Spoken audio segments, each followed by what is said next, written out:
Paz do Senhor, meus irmãos. Estamos novamente aqui, mais um vídeo do nosso curso do discipulado. Sou o presbítero Eduardo Rocha, aqui da D22, estou acompanhado do meu pastor Giselson. A paz do Senhor, Sou o pastor Giselson, estou na condição de pastor dirigente aqui da congregação da Arce 22 e estamos aqui reunidos para comentarmos a última lição do nosso discipulado.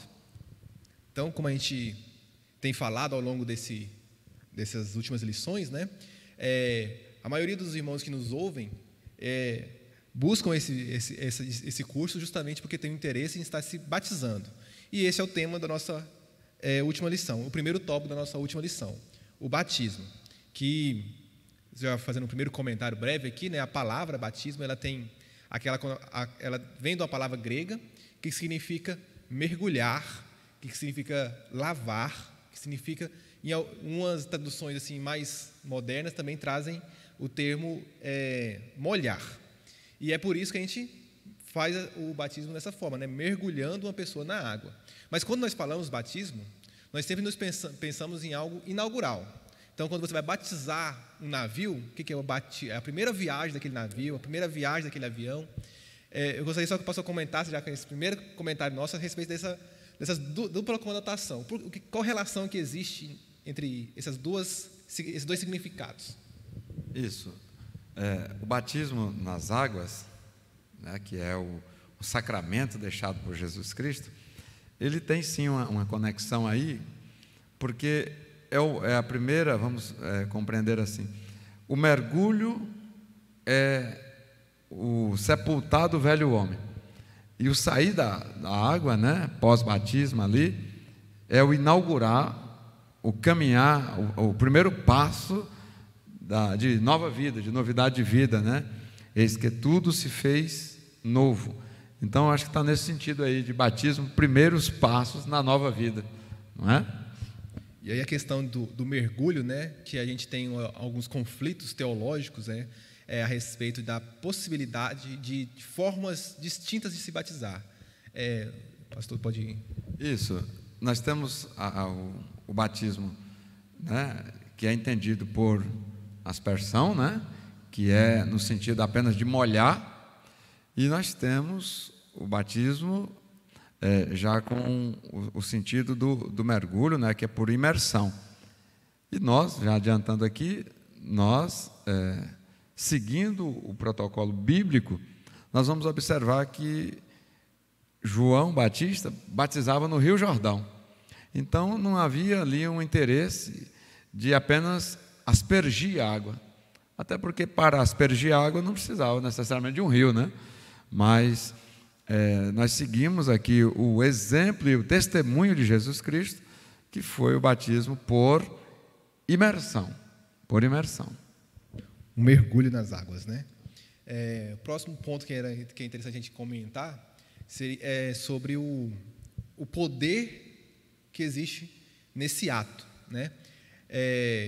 Uma coisa que sempre vem à tona assim, na mente das pessoas que estão prestes a se batizar é a relação entre, agora se eu me batizar, eu não vou mais poder viver uma vida como eu vivia antes, ou se eu pecar depois de batizado, é algo pior ou algo mais grave. Existe alguma relação assim, pastor? Não existe. Na verdade, essa concepção de que o batismo traz um compromisso mais sério dentro do cristianismo não existe. O compromisso no cristianismo, ele se dá de forma integral no momento em que nós aceitamos Jesus Cristo como nosso Senhor e Salvador, no momento em que nós falamos sim para o convite de Jesus, Eis que eu estou à porta e bato, aquele que ouvir a minha voz e abrir a porta, eu entrarei e cearei com ele. No momento que eu digo sim, Jesus, eu lhe aceito como meu Senhor e Salvador, o compromisso integral, pleno, já está firmado. O batismo é uma evidência pública, uma evidência, é uma materialização desse compromisso, mas ele não vem reforçar o compromisso, ele vem testificar apenas um compromisso feito. Sempre que eu já ouvi essa indagação algumas vezes, e sempre me perguntei, será que então na mente da pessoa que tem essa dúvida, é claro que existe toda uma articulação do mundo e do príncipe desse mundo, né, para te impedir de se posicionar como cristão. Mas, na verdade, será que na mente deles fica algo como se fosse possível ser um meio cristão, ou um cristão assim, café com leite, como diz, né? Eu sou cristão, mas eu não batizei ainda, então se eu deslizar aqui ou ali, não tem problema. E quando não existe isso, né? O batismo, ele é ali a profissão de fé pública, e é por isso a importância dele, é por isso que ele não pode ser negligenciado, porque a fé cristã, ela precisa ser apresentada, né? Ela não pode ser algo simplesmente interior, é algo que deve transformar toda a vida, e é o exemplo de Jesus. Jesus fez a sua confissão pública disso, né? Então, a respeito disso, como que é essa questão de ser imitador de Jesus no batismo? O que nós devemos imitar de Jesus no batismo? Primeiro, né, o exemplo, como nós não podemos, na condição de discípulos, nós não podemos estar numa condição mais confortável do que o nosso discipulador, que é o Mestre Jesus Cristo. Então, no momento em que ele se submeteu ao batismo e deixou de forma imperativa que aquele que crê e for batizado será salvo, ele impôs, né, ali a necessidade do batismo, nós temos que fazer. Mas conforme o senhor já havia também comentado, né, nas nossas conversas anteriores, o batismo também tem a evidenciação, o testificar do próprio céus com relação ao batizando, né? Lembra-me que o senhor comentava que foi ali no batismo que o Pai e o Espírito Santo testificam de que Jesus é Deus. Então, é no batismo que as pessoas aqui na nossa dimensão, né, vão testificar que nós somos filhos de Deus, e é nesse ato também que o próprio céu clama, assegurando que nós somos sim filhos de Deus. Então tem esse sentido aí. Eu gosto de comentar esse versículo aqui, já para a gente encerrar essa questão do batismo. Diz o seguinte, em primeira carta de Pedro, capítulo 3, verso 21, que também, como verdadeira figura, agora nos salva o batismo, não do despojamento da imundícia da carne, mas da indagação de uma boa consciência para com Deus, pela ressurreição de Cristo Jesus. Tem vários aspectos do batismo sendo apresentados nesse versículo, e o primeiro dele é a relação dele para com o próprio homem, que o homem tem a necessidade de ter uma boa consciência para com Deus. Então, não é que Deus precisa que você se batize para que Ele saiba que você é cristão, mas é uma debilidade nossa, é uma debilidade nossa, uma necessidade nossa, e por isso a debilidade nossa gera uma necessidade, que é aplacada, que é suprida na figura do batismo. E aqui é interessante falar que é para uma boa consciência. Um bebê, ele tem a sua consciência mudada no batismo? Não tem. Na verdade, o bebê não se dá conta da sua consciência. A faculdade cognitiva do bebê ainda não lhe permite associar, discernir, né? Ainda mais algo tão profundo, né? Que é um sacramento deixado por Jesus. E aí, presbítero Eduardo, eu vou aqui avançar um pouquinho, porque no meu caso, que tenho origem católica, eu fui submetido a 2 batismos, o batismo na igreja e o batismo em casa. Eu não lembro de nenhum desses batismos, eu não participei, não consenti, e não estou dizendo que os meus pais erraram, nada, não é nada disso. A verdade aqui é que, na ótica e para o momento, foi feito tudo certo, conforme o protocolo. Mas a verdade é que o batismo que nós estamos anunciando aqui não tem nada a ver com aquele procedimento que eu fui submetido sem ter consciência, porque o texto vai dizer, aquele que crer e for batizado. Então, o batismo, ele tem que ser posterior à crença, né, à convicção. Mas por que nós temos essa, dentro da liturgia, que eu falei aqui, que é da minha origem, né, o batismo de bebês? Em Lucas capítulo 2, versículo 21 e 22, vai mostrar Jesus Cristo sendo apresentado com 8 dias perante o sacerdote. Então, o que biblicamente é a apresentação segundo a lei de Moisés, passou a ser tido como batismo. Então nós não podemos confundir a apresentação de Jesus, que consta em Lucas, capítulo 2, versículos 21 e 22, seguindo a lei de Moisés. Nós não podemos confundir esse ato, que não é um sacramento, porque está na lei de Moisés, né? Pelo batismo, que é o registro ali de Lucas, capítulo 3, versículos 21 e 22, né? Que vai falar de um Jesus adulto, de um Jesus consciente, que ele caminha, que ele vai com livre e espontânea vontade para ser batizado. Inclusive, João Batista até insiste para não batizá-lo, né? Ele, sim, você vai me batizar sim, eu estou consciente, eu preciso passar por isso, para deixar aí o exemplo. E é o momento também que os céus anunciam, sim, esse é o meu filho, esse é Deus na terra, né? E aí nós vamos ver a menção do batismo em várias partes, né? Nós vamos ver que a Bíblia menciona o batismo na figura da Arca de Noé, como que o mundo sendo livre do pecado por meio da água, e sobrando apenas aquilo que foi purificado por Deus, que é aquela família que foi protegida, né? E nós vamos ver também a Sagrada Escritura também comparar com a saída do povo do Egito, no momento que eles estavam no mundo, lá no Egito, que para nós é o mundo, que é o mundo de pecado. Eles foram tirados com mão forte por Deus, mas havia entre eles e a Terra Santa ainda mais algo que ia realmente limpá-los, né? Que era o mar, para o qual eles iam atravessar. E a Bíblia Sagrada diz que o povo foi batizado nas águas. Ali havia água de um lado, água do outro, 2 paredes de água, e mais a água das nuvens, né? Os cobrindo. Mais uma vez fazendo a menção aqui da nossa ideia de batismo por imersão. E é isso, né? Então, biblicamente, nós trazemos essa imagem de batismo, como morrer para a velha vida e nascer para uma nova vida, uma vida com Deus, governando e já rumo à cidade santa. Existe um segundo sacramento aqui nós estamos deixando como um ato físico. O sacramento seria um ato físico que demonstra uma realidade espiritual, né? Então, é um ato físico que demonstra uma realidade espiritual. Nós falamos do primeiro, que é o batismo, que demonstra a sua morte para o mundo, que é uma realidade espiritual, e o nascimento para a nova vida. E agora nós temos o segundo sacramento, que é a Santa Ceia. Como o senhor definiria, então, esse sacramento? O que é a parte espiritual e a parte física? Isso. A conversão ao cristianismo é um ato em que nós renunciamos o livre-arbítrio e passamos a ser agora, nós deixamos as nossas vontades para viver a boa, agradável e perfeita vontade de Deus.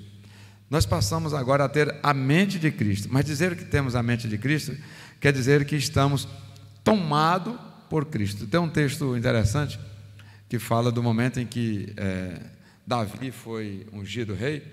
Aí ali vai dizer que o Espírito do Senhor apossou possantemente de Davi. Então, ser cristão é ser apossado possantemente por Cristo. E aí Jesus vai te falar da Santa Ceia, que é um sacramento deixado por Ele, e que Ele participa também da mesma forma do batismo. E aí vai ter o sentido de, primeiro, nós temos em memória a sua morte que resultou nas nossas vidas, né? Segundo, para demonstrar a efetiva comunhão entre nós e Jesus Cristo, porque agora não é um relacionamento onde nós temos uma aproximação com Jesus, é um relacionamento onde nós estamos em Cristo e Cristo está em nós. E Jesus vai deixar isso muito claro quando ele fala: aquele que não comer da minha carne e beber do meu sangue não tem parte comigo. E aí nós vamos ver essa evidência espiritual no momento que nós temos aqui a Santa Ceia, onde nós temos pão e suco de uva, representando respectivamente a carne que foi rasgada de Jesus e o sangue que foi derramado, né? Seria essa fusão entre nós e Cristo.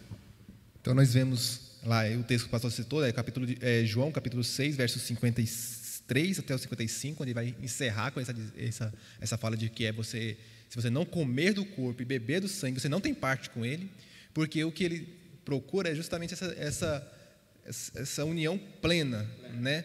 De o homem ser enxertado em Deus na figura do batismo, que é figurado no batismo, né? Ele morreu para o mundo e agora ele está sendo enxertado em Jesus Cristo, e Deus vindo morar dentro de nós, fazer parte de nós. Então, eu estou em Deus e Deus está em mim. Então, esses dois sacramentos, eles apresentam essas duas realidades espirituais. Pelo batismo, eu posso agora fazer parte de Deus. E pela Santa Ceia, o Deus vem fazer parte, vem morar dentro de mim, no corpo pela figura do seu corpo, do seu sangue. O sangue agora vai nos dar a vida, né? A Bíblia nos diz que o sangue é a vida, e o pão é o sustento, o alimento. Interessante aqui para a gente pensar que esse pão é o corpo de Cristo, o corpo de Deus, o Deus infinito. Esse corpo, quando ele passar a fazer parte do nosso corpo, não pode sobrar mais corpo do Eduardo, corpo do pastor Giselso. Uma vez que Jesus Cristo está morando dentro de mim, e Jesus Cristo, ele é Deus, e por ser Deus, ele é eterno, ele é infinito, ele é sem limitações. Então, pensa, quando você come um pedaço de pão, seu corpo vai digerir, e algumas partes daquele pão vão fazer parte do seu corpo. Mas, na verdade, como essa migalha de Deus, ela é muito maior do que todas as suas células, todo o seu corpo. Ela vai substituir tudo. E, apesar de nós continuarmos se vendo e se reconhecendo, nós agora devemos entender que nós somos pequenos cristos, né? Isso, Paulo chegou a dizer, não vivo mais eu, mas Cristo vive em mim, né? É nesse sentido. Então, agora nós somos propriedade de Deus, morada de Deus, e temos essa comunhão plena com Ele. Dia a dia, noite a noite, em todo tempo e em toda circunstância, nós estamos em Deus e Deus está em nós. Importante isso para a gente já pensar no segmento dos nossos estudos, né? Então, uma vez que nós não vivemos mais a nossa vida, mostramos isso no batismo, vivemos uma nova vida, alimentando de Jesus, o nosso comportamento diário ele não pode ser mais o mesmo do que ele era antes. Então, o homem carnal, o homem natural, ele sentia falta de coisas e ele agia de acordo com aquelas faltas. Mas agora o homem espiritual ele tem falta de coisas diferentes. Ele não mais deseja os prazeres do mundo, mas deseja os prazeres eternos. Ele não mais vive a sua vida segundo os princípios do mundo, mas vive a sua vida segundo os princípios eternos. E dentro desses princípios eternos nós temos a certeza de fazer parte de Deus, de ser propriedade de Deus, como já dito, e de que tudo é de Deus. Então, uma vez que tudo é de Deus, nós vamos entrar no nosso último ponto, que seria a mordomia do cristã, que é entender todas as coisas como sendo entregues às nossas mãos, para que nós administremos, mas administremos em nome de, conforme a gente fala, olha, em nome de Jesus você vai expulsar demônios, em nome de Jesus você vai realizar milagres, mas a gente pode pensar, e não é nenhuma heresia colocar também, em nome de Jesus, eu vou administrar o meu dinheiro, em nome de Jesus eu administro o meu tempo. Então, em tudo o que eu faço, o que eu vivo é em nome de Jesus. E aí, sobre essa mordomia cristã, o que o senhor destacaria para a gente aqui? Enquanto o senhor comentava, eu fui aqui, lembrei, né, do Salmo de número 24, que diz assim, do Senhor é a terra e a sua plenitude, o mundo e aqueles que nele habitam. O mundo aqui no sentido de terra mesmo, de universo. Porque ele fundou sobre os mares e afirmou sobre os rios. Então, é muito impactante esse texto, agora uma vez batizado, e agora já tendo comunhão, né, com Cristo, e sendo agora, vivendo a vontade de Cristo, nós reconhecemos isso aqui, ó, que nós, e o universo onde nós estamos situados, pertence a Deus. Então, se o meu ser, a minha alma, o meu espírito, o meu corpo, é propriedade de Deus, e isso é o bem principal, nós vamos compreender que o acessório também pertence a Deus. Tem até um princípio legal, né? O acessório segue o principal, né? Tem lá as suas exceções, mas a regra é, o acessório segue o principal. Se o principal, corpo, alma e espírito, pertence a Deus, todo o acessório pertence a Deus. E aí entra a intelectualidade, aí entra o trabalho, aí entra a família, aí entra as coisas que Deus faz chegar nas nossas mãos, aí entra o dinheiro, né? A questão da finança propriamente dita.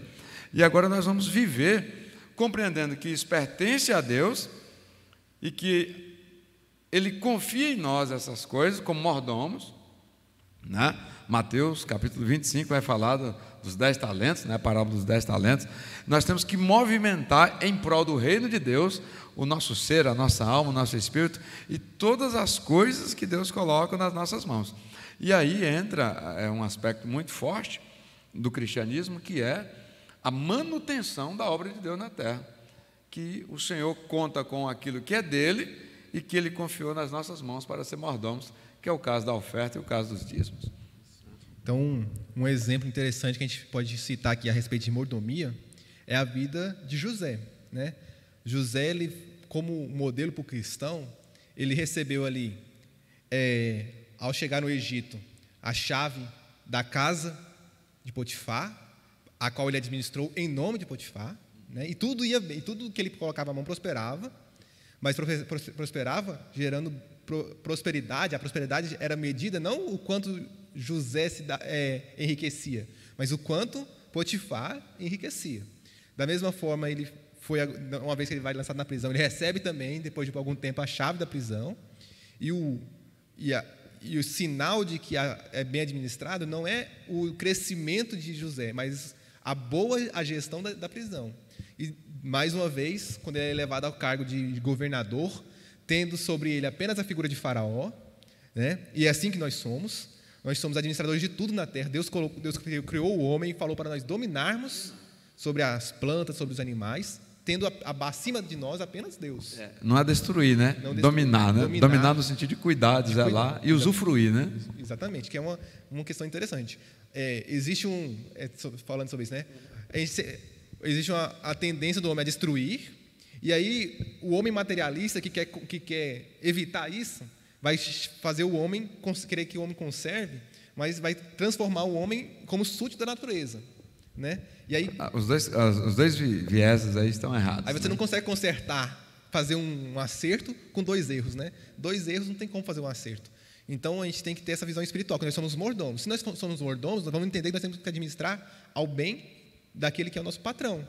Ninguém pode ser mordomo, é um funcionário de alta patente, ele tem ali a primazia sobre todos os outros funcionários, ele recebe autoridade para com quase que igual ao seu patrão, né? Na ausência do patrão, ele tem a primazia sobre tudo, mas ele não é o patrão. E esse é o problema, nós não podemos nunca esquecer isso. José nunca pôde esquecer que ele não era faraó, que ele não era o dono da prisão e que ele não era Potifar, né? É o caso de Eliezer na relação com Abraão. A Bíblia vai dizer que Eliezer tinha todo o domínio e conhecia todas as coisas do seu senhor Abraão, mas Eliezer era escravo, era servo, ou seja, como escravo ele não tinha titularidade de nenhum bem. Contudo, sem ter nenhuma escritura, sem ter nenhuma propriedade, ele usufruía plenamente de todo o patrimônio do seu senhor. Exatamente. E a gente, muitas vezes, nós trocamos isso, fazemos a opção ali de Satanás, né? Que ele poderia servir a Deus, e servindo a Deus ele estava diante da glória, ele tinha acesso àquilo que é a promessa para nós, né? Ele tinha acesso a estar com Deus, porque a promessa maior para a igreja tudo que nós fazemos é porque um dia nós estaremos com Deus plenamente, nós o conheceremos como dele somos conhecidos. E Satanás, no caso Lúcifer, né? Ali assistindo junto ao trono de Deus, ele tinha esse acesso direto a Deus, mas ele preferiu não quis se submeter, ele quis ser Deus. E essa é uma das coisas que o mordomo, que nós estamos estudando aqui, é que nós não podemos jamais cair, de querer usurpar a posição do patrão, né? E perceber isso com muita sensibilidade, que o patrão deixou o bem para nós gerirmos, mas ele deixou também obrigações do seu reino para ser supridas a partir desses bens que estão confiados a nós, né? É a parábola dos talentos, né? Talentos. Tem uma forma correta de se fazer. Isso. Me lembro aqui de Ana, que havia uma necessidade no reino de Deus de um sacerdote. E Ana tinha uma necessidade de ter um filho. E Ana percebeu muito bem. Assim que ela engravidou e gerou Samuel, ela já entendeu que, olha, eu gerei, posso dizer sim que agora, né, sou mãe, mas esse menino é para o reino de Deus. Há uma necessidade no reino de Deus, na medida desse menino, né? Nós vamos ver o ministério de Jesus Cristo, Lucas capítulo 8, os primeiros versículos, vai mostrar pessoas que foram agraciadas por Deus com patrimônio, e o texto vai dizer que aquelas pessoas asseguravam a manutenção da obra que Jesus fazia. Portanto, todos nós, discípulos de Jesus Cristo, receberemos sim patrimônios, né, da parte de Cristo para sermos mordomos, mas não podemos esquecer que a obra dele vai ser assistida a partir desse patrimônio que sempre pertenceu a ele, Deus, né? Então, nós concluímos aqui, né, dizendo que tudo que está em nossas mãos é nos dado como forma com o propósito de ser administrado para o bem do reino de Deus. E existe uma forma correta de fazer isso. Essa forma um princípio básico disso primeiro, alguns princípios básicos dessa administração. Primeiro, tem que honrar a Deus, tem que glorificar o nome de Deus.